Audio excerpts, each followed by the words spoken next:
Bwana Yesu asifiwe. Niko hapa tu kwa ajili ya kumpongeza na kumpa kongole kaka yetu msanii kutoka kule Uganda, Jose Chameleone, kwa ile imani ambayo ako nayo. Amepitia kipindi kigumu sana cha ugonjwa, mpaka wengi wakasema ya kwamba atakufa, wengi wakasema ya kwamba ameuza roho yake kwa shetani.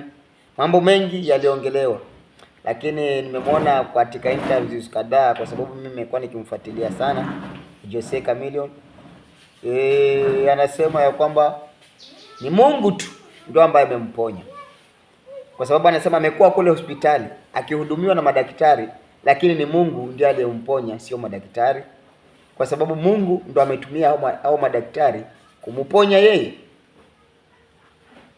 Nadhani mtu wa Mungu utapata kitu katika akili yako click ya kwamba sio madaktari ndio wanaponya, kwa sababu kule mahospitali kuna watu wanakufa na madaktari wako huko, na madaktari wanawatibu, lakini kuna watu wanakufa.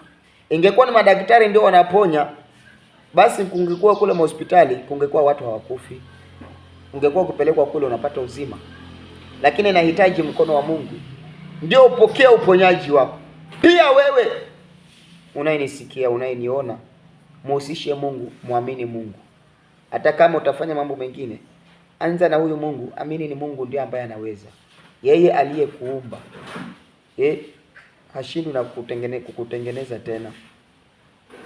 Kwa hivyo ningewahimiza wasanii wengine, fuateni nyayo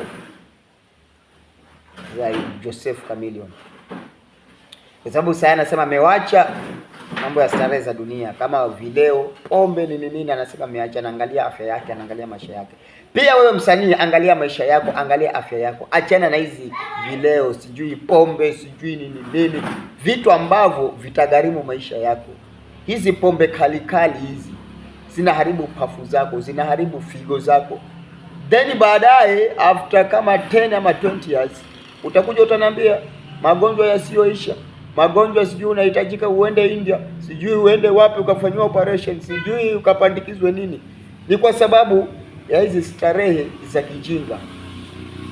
Kwa hivyo watu tubadilike, tujitunze na tumjue Mungu.